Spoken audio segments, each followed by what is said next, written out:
الشيطان الرجيم بسم الله الرحمن الرحيم وثيابك فطهر صدق اللہ العظیم۔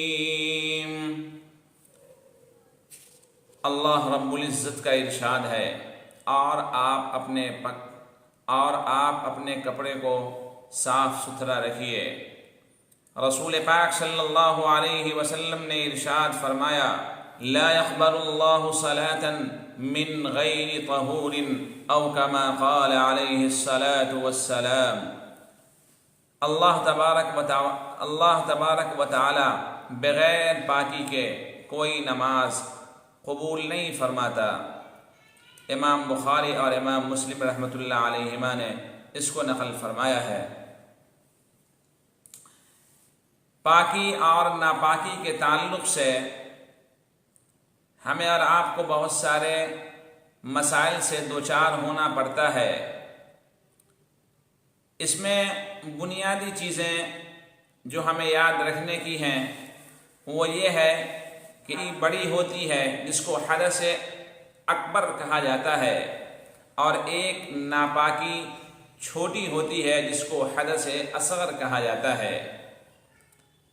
بڑی ناپاکی سے پاک ہونے کے لیے غسل یا تیمم ضروری ہو جاتا ہے۔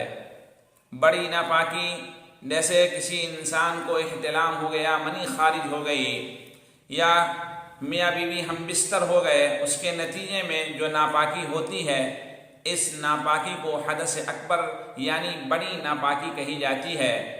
اور اس سے پاک ہونے کا طریقہ یہ ہے کہ انسان غسل کرے۔ چھوٹی ناپاکی سے پاک ہونے کا طریقہ وضو یا تیمم ہوتا ہے۔ تیمم مجبوری کی شکل ہے، یہ ہم اور آپ سب جانتے ہیں۔ جب پانی نہ ملے تب تیمم کی گنجائش ہو جاتی ہے۔ اسی طرح اگر کوئی انسان بیمار ہے، لاچار ہے، پانی کا استعمال کرنا اس کے لیے مشکل ہے، ایسی صورت میں اس کے لیے غسل کے بدلے تیمم ہے۔ پاخانہ پیشاب سے انسان فارغ ہوا، ریاح خارج ہو گئی، یا اسی طرح سو کر کے اٹھا، یا اور بہت ساری حالتیں ہیں جن حالتوں میں انسان کو اب قرآن شریف کی تلاوت چھونے کے لیے یا نماز پڑھنے کے لیے وضو کرنا ضروری ہوتا ہے، یا اسی طرح اگر وہ وضو کرنے پہ قادر نہیں ہے تو اس کو تیمم کرنا ضروری ہوتا ہے۔ پاکی ناپاکی کے تعلق سے تین چیزوں کے بارے میں ہمیں جاننا بہت ضروری ہے، جس کے تعلق سے اکثر لوگ شک شبہے کا شکار رہتے ہیں۔ نمبر ایک مزی ہے۔ مزی انسان کی اس حالت میں نکلتی ہے جب انسان کے اندر جوش اور خواہش نفس شباب پہ ہوتا ہے، اور منی کے نکلنے سے پہلے جو سفید پتلی سی چیز انسان کے پیشاب کے راستے سے باہر آ جائے اس کو مزی کہتے ہیں۔ اس کے نکلنے کے بعد فقہاء نے لکھا ہے کہ انسان کے جوش اور جذبے کے اندر کوئی کمی پیدا نہیں ہوتی۔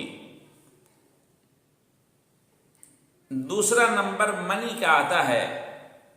منی وہ گاڑھی سفید چیز ہے جو انسان کے پیشاب کے راستے سے خوب جذبات کے ساتھ، خواہش نفس کے ساتھ، بلکہ بعض لوگوں نے یہ لکھا ہے کہ وہ حرکت کے ساتھ باہر نکل آوے، اس حال میں کہ اس کے نکلنے کے بعد انسان کا جوش اور خواہش اس کی کم ہو جائے۔ اس کے نکلنے کے بعد انسان ناپاک ہو جاتا ہے، وضو سے کام نہیں چلے گا پاکی کے لیے، بلکہ نہانا یعنی غسل کرنا اس کے اوپر ضروری ہو جاتا ہے۔ مرد کی منی گاڑھی ہوتی ہے، جبکہ اس کے مقابلے میں عورت کی منی پتلی ہوتی ہے۔ نمبر 3 ودی ہے۔ پیشاب کرنے کے بعد پیشاب کرنے کے راستے سے جو پتلی سی چیز نکل جاتی ہے، سفید پتلی سی چیز، اس چیز کو ودی کہتے ہیں۔ اچھی طرح اس بات کو سمجھ لیا جائے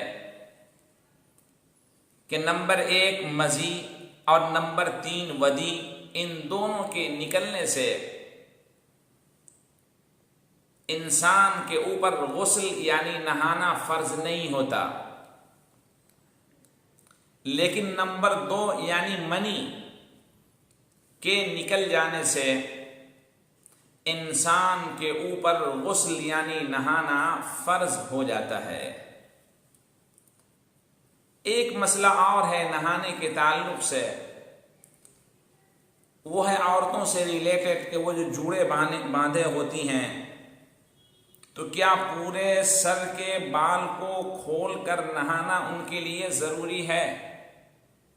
فقہا نے یہ لکھا ہے کہ اگر بال گودھا ہوا ہو، اگر بال گودھے ہوئے ہوں اور اس کو کھولنے میں تنگی اور پریشانی ہو، ایسی خواتین کے لیے بالوں کی جڑوں میں پانی پہنچانا بڑی ناپاکی سے پاک ہونے کے لیے ہی کافی ہے۔ بالوں کو کھولنا یہ کوئی ضروری نہیں ہے۔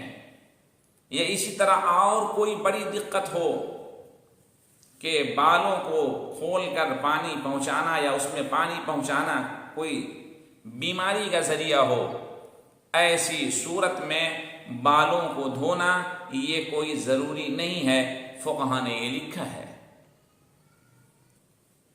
مزی اور ودی سے پاک ہونے کا طریقہ صرف وضو یا تیمم ہے، جبکہ منی نکل جانے کے بعد اس سے پاک ہونے کا طریقہ صرف اور صرف نہانا ہے، یا جو نہانے پر قادر نہ ہوں ان کے لیے تیمم ہے کہ وہ تیمم کر کے پاک ہو سکتا ہے۔